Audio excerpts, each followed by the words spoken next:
మదనపల్లిలో అతిపెద్ద fashion world SR shopping mall March 8న హీరోయిన్ మీనాక్షి చౌదరిచే గ్రాండ్ ఓపెనింగ్ 3 లక్షల వెరైటీలు అతి తక్కువ ధరలు.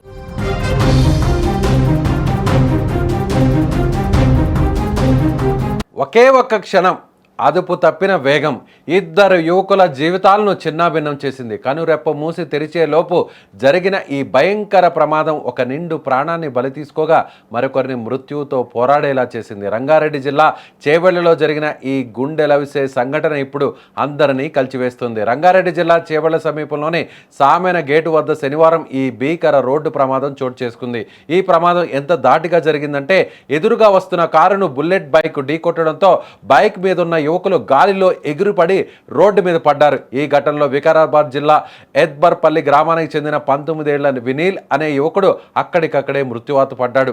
అదే బైక్ మీద ఉన్న దేవుని ఎర్రవల్లి గ్రామానికి చెందిన అభిలాష్ అనే మరో 19 ఏళ్ల యువకుడు తీవ్ర గాయాలతో ప్రాణాపాయ స్థితిలో ఉన్నాడు. వినీల్, అభిలాష్ ఇద్దరు స్నేహితులు కలిసి బుల్లెట్ బైక్ మీద నాగరగూడ నుంచి చేవెళ్ల వైపు వెళ్తున్నారు. సరిగ్గా అదే సమయంలో ఇక్కడ రెడ్డిగూడ గ్రామానికి చెందిన రాఘవేందర్ రెడ్డి అనే వ్యక్తి తన కారులో చేవెళ్ల నుంచి పామెన గ్రామానికి వెళ్ళడానికి యూటర్న్ తీసుకుంటున్నాడు.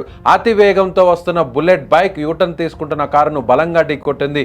ఈ దాటికి కారు ఒక్కసారిగా బోల్తా పడిపోగా బైక్ పై ఉన్న యువకులు ఇద్దరు కింద పడి తీవ్ర రక్తస్రావంతో కొట్టుమిట్టాడారు. స్థానికులు వెంటనే స్పందించి క్షతగాత్రులను చేవెళ్ల ప్రభుత్వ హాస్పిటల్కు తరలించారు. అయితే దురదృష్టవశాత్తు వినీల్ అప్పటికే మరణించినట్లు వైద్యులు ధృవీకరించారు. తీవ్రంగా గాయపడిన అభిలాష్ పరిస్థితి విషమంగా ఉండడంతో అతన్ని మెరుగైన చికిత్స కోసం హైదరాబాద్లోని ఒక ప్రైవేట్ హాస్పిటల్కు తరలించారు.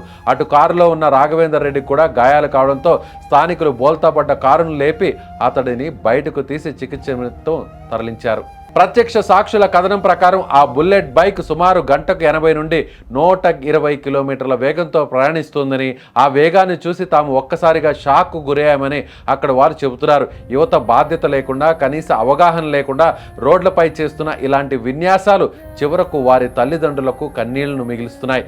చిన్న వయసులోనే పిల్లల చేతికి బైకులు ఇవ్వడం వల్ల ఇలాంటి ఘోరాలు జరుగుతున్నాయని స్థానికులు ఆవేదన వ్యక్తం చేస్తున్నారు. సంఘటనా స్థలానికి చేరుకున్న చేవెళ్ల పోలీసులు కేసు నమోదు చేసుకుని దర్యాప్తు చేస్తున్నారు.